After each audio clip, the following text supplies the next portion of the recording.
Black Armory is just around the corner. In fact, it's next Tuesday, and we just got our latest info blast from Bungie about what to expect.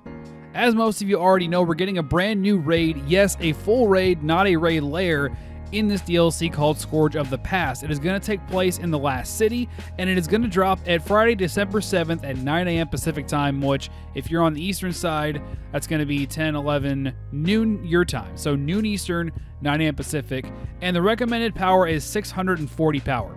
So not that much of a delta depending on how drop rates go, but there are going to be some mechanics I'll discuss here below that will kind of help you in that if you're a little bit lower light. Speaking of power progression, the new power level, the new max power I should say, is 650, and that actually applies to all players of D2. So this is a seasonal change, not just locked to the DLC, which I think is a good change because now they're not locking power behind the DLC paywall. They're giving power to everybody, but they're just giving the new content to those who buy the DLCs, or in this case, to those who buy the annual pass. Now, as I mentioned earlier, there's going to be a way for you to catch up if you're a little bit lower light. They say here if you're below 550 power that you should expect to see prime engrams more frequently and receive higher power bumps to help you reach the endgame levels. Of course, that's to help you get ready for World's First for the Scourge of the Past raid. Now, for those who just own Forsaken and aren't planning on getting the annual pass, you're just going to have the exact same consistency of rewards. So you're going to have still 650 power, but you're going to have the same frequency of prime engrams. That way, you're not going to have to worry about catching up for the raid anyway. So for you, it'll be exactly the same. And for those who do own the annual pass, you'll have new powerful reward sources, I'm assuming from new events and new content to go and do.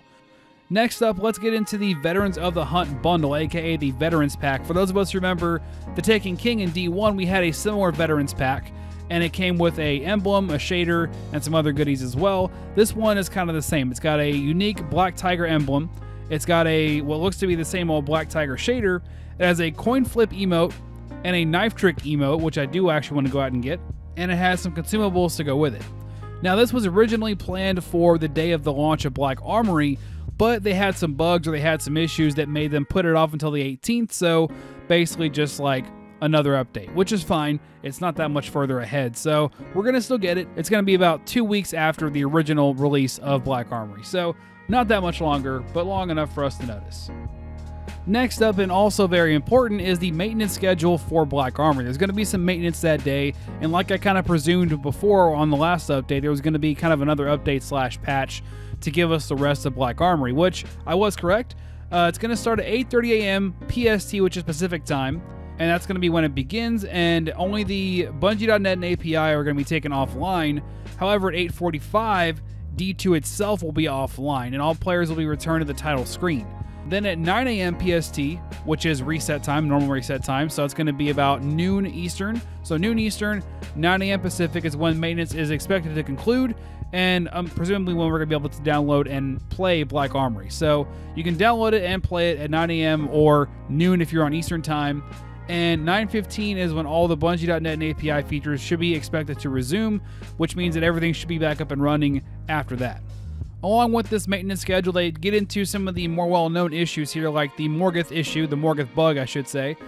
And the only workaround they seem to give here, and I'll put this on the screen, is for you to essentially just one-phase Morgoth, or to just defeat Morgoth before the crash can actually occur. Which doesn't seem very helpful, but I guess that's all we really got. Right now, they have bigger fish to fry with all the Black Armory stuff, so I guess just, hurry up and defeat Morgoth real fast and get past that encounter.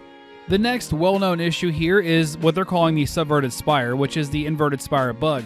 They never actually get into what the bug is or what the problem is at all, but they did say that you're not going to be able to access it again until December 4th, aka Black Armory, so it should be fixed by then, hopefully, if their plans go according to schedule.